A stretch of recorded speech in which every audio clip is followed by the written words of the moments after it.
Alhamdulillahi Rabbil Alamin. Nahmaduhu wa nasta'inuhu wa nastaghfiruh. Wa na'udzu billahi min shururi anfusina wa min sayyiati a'malina. Man yahdihillahu fahuwal muhtad. Wa man yudlil falan tajida lahu waliyyan murshida. Ashhadu an la ilaha illallah wahdahu la sharika lah.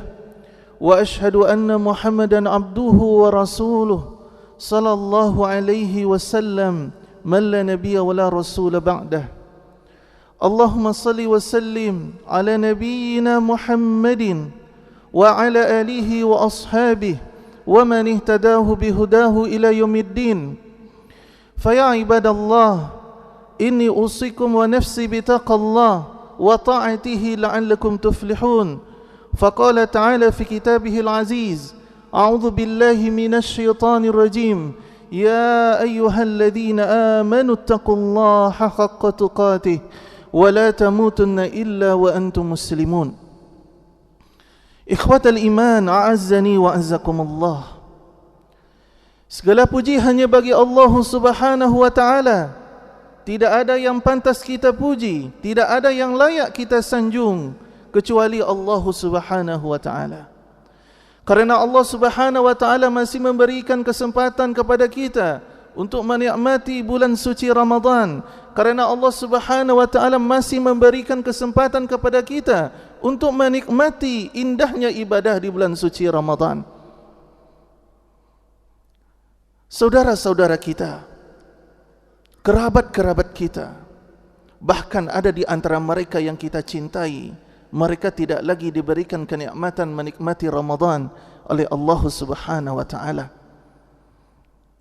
Mereka menginginkan seandainya mereka mendapatkan sehari saja dari bulan suci Ramadan. Begitu besarnya pahala yang Allah Ta'ala berikan ketika orang-orang beribadah di bulan suci Ramadan. Dan kita masih berada di nikmat yang sangat besar tersebut. Salawat serta salam, marilah kita doakan kepada Allah, semoga disampaikannya kepada Nabi kita Muhammad sallallahu alaihi wasallam. Semoga kita yang hadir di masjid ini selalu istiqamah dalam menjalankan sunnah Nabi sallallahu alaihi wasallam. Karena perjuangan menegakkan sunnah Nabi sallallahu alaihi wasallam sebagaimana yang digambarkan oleh Nabi sallallahu alaihi wasallam bagaikan memegang bara api. Saking beratnya, saking dahsyatnya. Karena mungkin banyak orang yang merasa asing dengan sunnah nabinya. Mereka merasa asing dengan rutinitas dan cara hidup yang diajarkan oleh Rasulullah sallallahu alaihi wasallam. Sekalipun mereka mengaku sebagai seorang muslim, maka di dalam Al-Quran Allah selalu memberikan perintah, Allah selalu memberikan larangan kepada orang-orang yang beriman. Ya ayyuhalladzina amanu. Allah tidak pernah memanggil ya ayyuhalladzina aslamu, wahai orang-orang yang Islam, bukan. Karena setiap mukmin dia pasti muslim, tetapi belum tentu setiap muslim dia beriman kepada Allah. Bisa jadi agamanya hanya sekedar administrasi saja. Ayyuhal muslimun, khatib berwasiat kepada diri khatib sendiri dan kepada kita semuanya agar senantiasa meningkatkan kualitas keimanan dan ketakwaan kita kepada Allah Subhanahu wa Ta'ala. Ikhwatal iman a'azzani wa a'azzakumullah. Salah satu surat yang indah di dalam Al-Quran yaitu surah Al-Qadar. Surah Al-Qadar terletak di antara dua surah, yaitu surah Al-Alaq kemudian surah Al-Bayyinah. Kenapa Allah Subhanahu wa Ta'ala meletakkan surah Al-Qadar antara surah Al-Alaq dengan surah Al-Bayyinah? Karena perintah di surah Al-Alaq adalah perintah untuk membaca Iqra bismi rabbikal ladzi khalaqa. Dan surah ini menunjukkan bagaimana Allah Subhanahu wa Ta'ala menurunkan Al-Quran kepada Nabi sallallahu alaihi wasallam secara beransur-ansur. Kemudian setelah surah Al-Qadar ada surah Al-Bayyinah. Seakan-akan Allah Subhanahu wa taala ingin memberikan pesan kepada kita untuk beribadah kepada Allah, wa ma umiru illa liya'budullaha mukhlishina lahuddin. Tidak akan berkah kehidupan kita, tidak akan baik kondisi kita sampai kita beribadah kepada Allah Subhanahu wa taala ikhlas hanya untuk Allah Subhanahu wa taala dan mencontoh cara yang diajarkan oleh Nabi sallallahu alaihi wasallam. Di antara para ulama ada yang menyebutkan surah Al-Qadar adalah surah Makkiyah. Artinya surat yang turun sebelum hijrahnya Nabi sallallahu alaihi wasallam ke kota Madinah. Tetapi mayoritas ulama menyebutkan surah Al-Qadar diturunkan oleh Allah Subhanahu wa taala setelah hijrahnya Nabi sallallahu alaihi wasallam ke kota Madinah. Maka disebut sebagai surah Madaniyah. Allah Subhanahu wa taala berfirman, "Inna anzalnahu fi lailatul qadar." Sesungguhnya kami telah menurunkan Al-Quran pada malam Lailatul Qadar. Dan malam Lailatul Qadar terletak pada 10 Ramadan yang terakhir. Jadi ada dua bentuk turunnya Al-Quran di dalam syariat Islam. Yang pertama adalah turunnya Al-Quran pada malam Lailatul Qadar dari Lahul Mahfuz ila Baitil Izzah fis sama'id dunya. Itu diturunkan oleh Allah Subhanahu wa taala sekali turun pada malam Lailatul Qadar. Maka Aisyah radhiyallahu taala anha menceritakan bagaimana kondisi Nabi sallallahu alaihi wasallam ketika telah datang 10 Ramadan yang terakhir. Idza ja'ahul ashr awakhir min Ramadan syadda mi'zarahu. Ketika telah datang 10 Ramadan yang terakhir, Rasulullah mengencangkan ikat pinggangnya. Artinya semakin semangat beribadah kepada Allah Subhanahu wa taala. Wa ahya lailahu, kemudian dia hidupkan malamnya. Wa aiqadha ahlahu, kemudian dia bangunkan keluarganya untuk memaksimalkan ibadah kepada Allah Subhanahu wa taala. Jamaah yang dirahmati oleh Allah Subhanahu wa taala. Kemudian surah yang diletakkan oleh Allah Subhanahu wa taala sebelum surah Al-Qadar adalah surah Al-Alaq. Dan surah Al-Alaq adalah ayat atau surat yang pertama yang diturunkan kepada Nabi sallallahu alaihi wasallam melewati perantaraan malaikat Jibril alaihissalam. Dan diturunkan kepada Nabi diawali pada tanggal 17 Ramadan. Pada tanggal 17 Ramadan secara terpisah sesuai dengan peristiwa dan kebutuhan dakwah Nabi sallallahu alaihi wasallam selama 23 tahun lamanya. 10 tahun periode Makkah dan 13 tahun periode Madinah. Jadi ada dua bentuk turunnya Al-Quran. Yang pertama adalah diturunkannya Al-Quran pada malam Lailatul Qadar sekali turun dari Lauhul Mahfuz ke Baitil Izzah di langit dunia. Kemudian diturunkan yang kedua yaitu secara terpisah-pisah kepada Nabi sallallahu alaihi wasallam selama 23 tahun yang diawali dengan surah Al-Alaq. Jamaah yang dirahmati oleh Allah Subhanahu wa taala. Wa ma adraka ma Lailatul Qadar, kata Allah. Ayat ini sampai diulang-ulang oleh Allah Subhanahu wa taala. Lailatul Qadri khairum min alfi syahr. Tahukah engkau wahai Muhammad apa itu malam Lailatul Qadar? Dan sajak yang ada di dalam ayat ini. Inna anzalnahu fi Lailatul Qadar. Wa ma adraka ma Lailatul Qadar. Lailatul Qadri khairum min alfi syahr. Membuat jiwa kita ini agar fokus apa yang diinginkan oleh Allah Subhanahu wa taala. Ketika Allah berkata kepada nabinya, tahukah engkau wahai Muhammad apa itu malam Lailatul Qadar? Seakan-akan itu pertanyaan juga kepada kita. Tahukah engkau wahai hambaku apa itu malam Lailatul Qadar? Lailatul Qadari khairum min alfi syahr. Malam Lailatul Qadar lebih baik daripada 1000 bulan. Disebutkan di dalam surah Al-Baqarah oleh Allah Subhanahu wa taala, ada di antara manusia yawaddu ahaduhum law yu'ammaru alfasana. Mereka menginginkan seandainya mereka bisa hidup 1000 tahun. Diabadikan oleh Allah Ta'ala di dalam surah Al-Baqarah.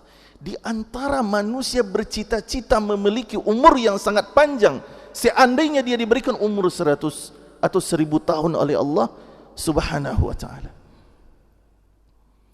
Tetapi a'maru ummati baina 60 wa 70, kata Nabi. Rata-rata umur umatku hanya antara 60 sampai 70 tahun. Wa aqalluhum mayujawizuna dzalik, sangat sedikit di antara mereka yang melewati 70 tahun dari umurnya. Maka Allah Ta'ala berikan kepada mereka malam Lailatul Qadar. Lailatul Qadari khairum min alfi syahr. Telah diperlihatkan kepadaku, kata Nabi, malam Lailatul Qadar. Fa inni nusituha, dan aku dibuat lupa oleh Allah kapan kepastiannya. Kenapa Allah Subhanahu wa taala tidak memberikan kepastian kepada Rasulnya tanggal berapa turunnya malam Lailatul Qadar, supaya umatnya tetap semangat beribadah di 10 Ramadan yang terakhir, supaya umatnya tetap semangat beribadah sampai akhir Ramadan. Bukan hanya fokus di malam-malam tertentu, bukan hanya fokus di malam-malam ganjil, tapi 10 Ramadan yang terakhir mereka memaksimalkan ibadahnya kepada Allah, memperbanyak tilawahnya, memperbanyak qiyamul lailnya, memperbanyak sedekahnya, memperbanyak birrul walidainnya, kemudian memperbanyak silaturahimnya dengan saudaranya. Tanazzalul malaikatu warruhu fiha biizni rabbihim min kulli amr. Di dalam Musnad Imam Ahmad disebutkan sabda Nabi SAW, ketika malam Lailatul Qadar terjadi, maka turunlah para malaikat dan jumlah mereka melebihi jumlah kerikil yang ada di atas permukaan bumi ini.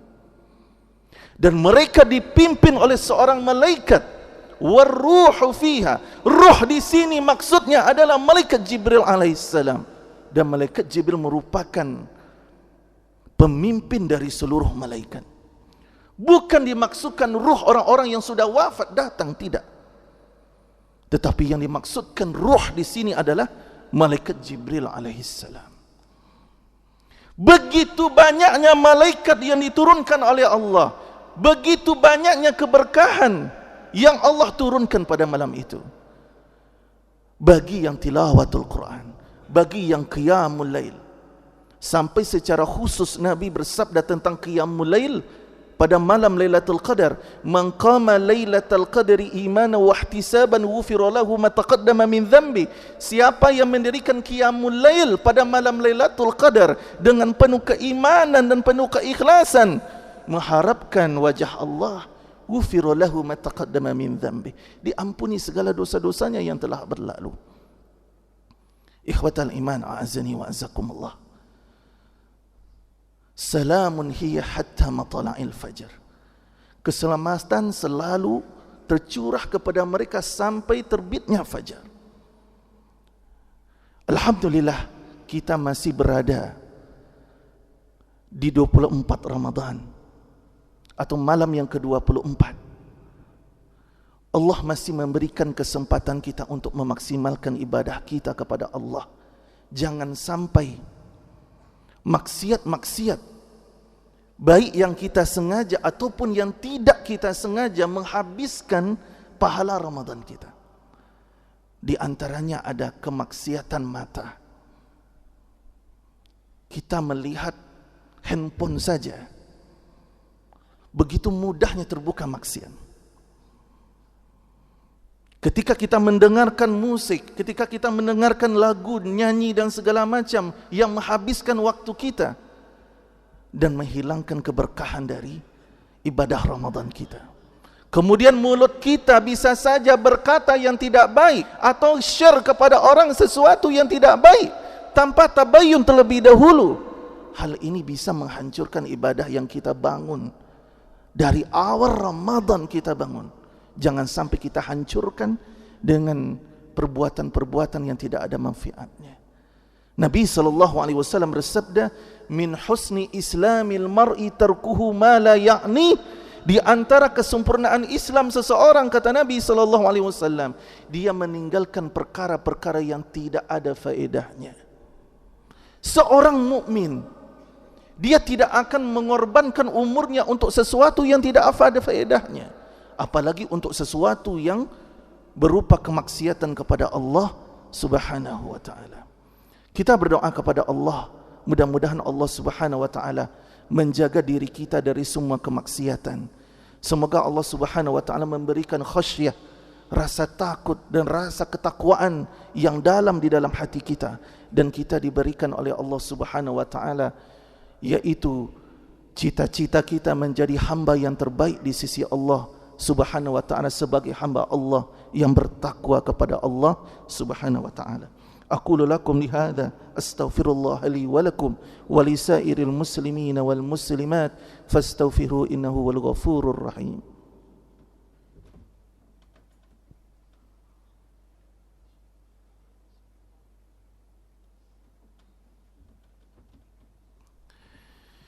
Alhamdulillahi rabbil alamin. Alhamdulillahil ahad al-fardus samad alladhi lam yalid wa lam yulad wa lam yakul lahu kufuwan ahad. Ashhadu an la ilaha illallah wahdahu la syarika lah wa ashhadu anna Muhammadan abduhu wa rasuluh sallallahu alaihi wasallam man la nabiyya wa la rasula ba'dah. Allahumma salli wa sallim ala nabiyyina Muhammadin wa ala alihi wa ashabihi wa man ihtadahu bihudahu ila yaumiddin. Fa ya ibadallah, inni usikum nafsi bitaqallah wa ta'atihi la'allakum tuflihun. Faqala ta'ala fi kitabihil karim, a'udzu billahi minasy syaithanir rajim, wa anfiqu mimma razaqnakum min qabli an ya'tiya ahadakumul maut. Infakkanlah sebagian yang telah dirizkikan kepada kalian, kata Allah, sebelum datang kematian kepada kalian. Fayaqula rabbi laula akhartani ila ajalin qarib. Ketika kematian datang kepada mereka, baru mereka berkata kepada Allah, ya Allah, tangguhkan sedikit dari ajal kami. Fa as-saddaqa, maka kami akan bersedekah ya Allah. Wa akum minas salihin, dan kami akan menjadi orang yang saleh ya Allah. Kami akan perbaiki ibadah kami ya Allah. Tapi Allah jawab di ayat setelahnya, وَلَنْ يُؤَخِّرَ اللَّهُ نَفْسًا إِذَا جَاءَ أَجَلُهَا. Tidak mungkin Allah akan mengundur ajal seseorang kalau waktunya telah datang. Sekalipun 1 menit, sekalipun 1 detik, tidak akan pernah diundur oleh Allah Subhanahu wa taala. Semoga di momen-momen yang paling penting bagi para shaimin dan shaimat ini, yaitu di 10 Ramadan yang terakhir ini, kita bisa memanfaatkan detik-detik dari umur kita. Karena umur kita adalah kumpulan dari detik, kumpulan dari menit, kumpulan dari jam, dan kumpulan dari hari. Dan setiap hari berlalu, maka berlalulah sebagian dari diri kita. Semoga setiap detik yang kita hadapi selalu berbuah ketaatan kepada Allah Subhanahu wa taala. Inna Allah wa malaikatahu yusalluna ala nabi ya ayyuhalladzina amanu sallu alaihi wa sallimu taslima. Allahumma salli ala Muhammad wa ala ali Muhammad كما صليت على إبراهيم وعلى آل إبراهيم وبارك على محمد وعلى آل محمد كما باركت على إبراهيم وعلى آل إبراهيم في العالمين إنك حميد مجيد. اللهم اغفر للمؤمنين والمؤمنات والمسلمين والمسلمات الأحياء منهم والأموات إنك السميع قريب مجيب دعوات يا الله يا قاضي الحاجات. اللهم أعز الإسلام والمسلمين وأهلك الكفرة والمنافقين أعداءك أعداء الدين. اللهم انصر إخواننا المسلمين في كل مكان. اللهم أعنا على ذكرك وشكرك وحسن عبادتك يا أرحم الراحمين. اللهم إنا نسألك الهدى والتقى والعفاف والغنى. اللهم ربنا هب لنا من أزواجنا وذريتنا قرة أعين واجعلنا للمتقين إماما. اللهم ربنا آتنا في الدنيا حسنة وفي الآخرة حسنة وقنا عذاب النار والحمد لله رب العالمين. عباد الله إن الله يأمر بكم بالعدل والإحسان وإيتاء ذي القربى وينهى عن الفحشاء والمنكر والبغي يعظكم لعلكم تذكرون ولذكر الله أكبر.